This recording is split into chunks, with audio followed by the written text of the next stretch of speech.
पर इस बार BJP front foot में खेल रही है, तो इस पर आज संपूर्ण विश्लेषण होगा और क्या कोई रिवाइज रिजल्ट आ सकता है इस पर भी बात करेंगे और क्या रणनीति जेपीएससी के अंदर भी बनाई जा रही है ये भी बताएंगे। तो तीन महत्वपूर्ण मुद्दा होगा। 14 जेपीएससी का रिजल्ट आने के बाद विवाद बढ़ता चला गया और रिफ्ट बड़ा होता चला गया है। तो पहले इस पर बात कर लेते हैं कि पहली बार हुआ है कि बीजेपी सामने से आई है। हम क्यों ऐसा बोल रहे हैं? आपने देखा होगा कि पूर्व मुख्यमंत्री चंपई सोरेन, पूर्व मुख्यमंत्री बाबूलाल मरांडी और पूर्व मुख्यमंत्री रघुवर दास, ये तीनों ने अपने ट्विटर हैंडल से लेकर फेसबुक में अब ये डालना शुरू कर दिया कि जेपीएससी में धांधली हुआ है। जेएसएससी सीजीएल की अगर बात करें तो उसमें बीजेपी पीछे से थी, वो फ्रंट फुट में नहीं थी। फ्रंट फुट में छात्र नेता और बहुत सारे टीचर थे, उन्होंने पीछे से सपोर्ट कर रखा था। इस बार बीजेपी को लगता है कि उसके पास इस वक्त में हेमंत सोरेन जी को घेरने के लिए कोई बहुत बड़ा मुद्दा नहीं है, इसलिए ये मुद्दा को उसने लपका और तमाम लोग अब इस पर बात कर रहे हैं। हाल ही में जमशेदपुर के बहुत सारे बच्चे चंपई सोरेन से मिलने गए थे। कुछ लोग रांची क्षेत्र में बाबूलाल मरांडी जी से मिले, रघुवर दास जी से मिले, अर्जुन मुंडा ने भी ट्वीट किया।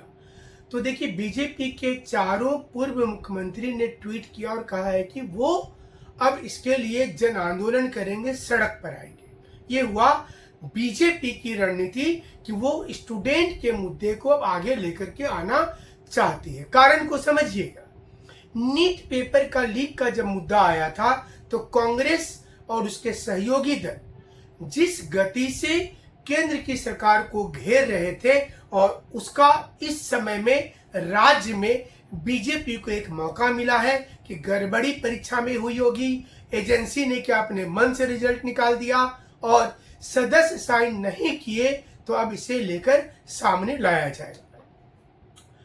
इसका दूसरा पहलू को समझिए। स्टूडेंट्स अपनी लड़ाई इस बार खुद लड़ रहे हैं।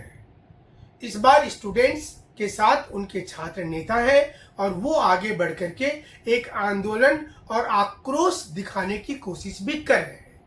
और इसका तीसरा पहलू है कि जेपीएससी अंदर ही अंदर एग्जाम लेने की तैयारी भी कर रही है, यानी कि वो क्वेश्चन पेपर बनाने के लिए जुट गई है, जो मेंस में जुलाई 20 तारीख से शुरू होगा या उसके बाद शुरू होने वाला है, डेट बदलने के बाद में। इस तीनों के बीच में कुछ स्टूडेंट्स आज कोर्ट का दरवाजा भी खटखटा दिए और वहां पुरानी चीजों को टैग करते हुए कोर्ट में बताया गया है कि इसमें अनियमितता हुई है, सीरीज में रोल नंबर पास हुआ है, कुछ ऐसे लोगों का रिजल्ट हो गया है जो पुराने समय की याद को दिलाता है, यानी कि कम नंबर वाले पास हो गए। तमाम पूर्व मुख्यमंत्री ने तो उसका बकायदा पिक्चर जारी किया और वो अपने ट्विटर पर इसको शेयर भी किए हैं। ये सबके बीच में जेपीएससी चाहती है कि हर बार की तरह वो परीक्षा ले, वो परीक्षा 20 जुलाई के बाद ले और फिर कॉपी चेक करके रिजल्ट निकाल दे, प्रोसेस आगे बढ़े और कोर्ट में जेपीएससी ये दलील देगी कि जो उनसे गलती हुई है उसके लिए क्षमा किया जाए, अगली बार ये गलती नहीं होगी। छठी जेपीएससी में हिंदी अंग्रेजी को जोड़ने का मामला हो, 7वीं का विवाद देखिए 7 to 10 का और 11 to 13 का, तो इस बार 14th में ये समस्याएं आई हैं।